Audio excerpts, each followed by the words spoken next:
Bonjour et bienvenue dans ce nouveau numéro de Kham Kham. Le premier tour de la présidentielle est prévu le dimanche 24 février 2019. Le président élu sera à nouveau pour une durée de 5 ans contre 7 précédemment. Prétexte pour revenir sur les différentes élections depuis 1960. Alors, on en a connu combien, Abdou Khadr? L'élection présidentielle de 2019 sera la 11e depuis l'indépendance du pays en 1960. La première a eu lieu le 1er décembre 1963. Léopold Sédar Senghor l'a emporté avec 100% des suffrages. Pour être candidat à l'époque, il fallait obtenir le soutien de 10 députés. Or, aucun député n'a souhaité soutenir l'opposition. Cette attitude va entraîner une forte mobilisation populaire. Des milliers de personnes descendent dans les rues de Dakar pour manifester, mais les tensions ont fini par des fusillades de l'armée qui ont fait 40 morts et 250 blessés. Senghor va accuser ensuite les manifestants d'avoir initié les fusillades, ce que nieront ces derniers. Le pays est alors en régime à parti unique. Ce sera également le cas jusqu'en 1978. Justement, c'est en cette année que la première fois dans l'histoire du pays, plusieurs candidats se présentent à la présidentielle. Le président sortant, Léopold Sédar Senghor, l'emporte avec 82% des suffrages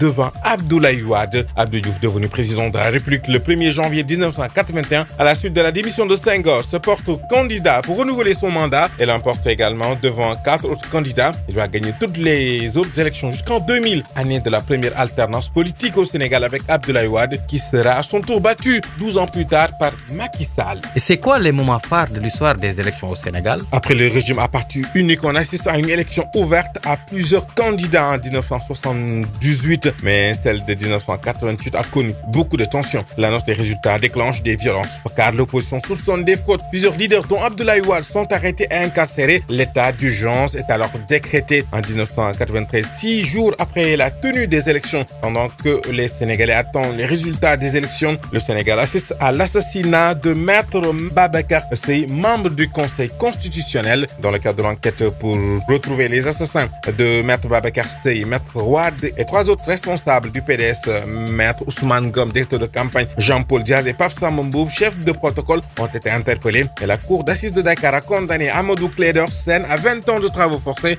Hassan Diop et Pape Ibrahima Diakhaté à la peine de 18 ans de travaux forcés. Ces derniers seront libérés en janvier 2002. Après 20 ans de pouvoir, Abdou Diouf est battu le 19 mars 2000 par son adversaire de toujours, Abdoulaye Wade. C'est la première alternance politique au Sénégal. Le Sénégal qui suit alors son titre de vitrine démocratique de l'Afrique. Et la deuxième alternance politique a été opérée le 25 mars 2012. C'était tout pour votre numéro de Kham Kham. Prochain rendez-vous dans la semaine.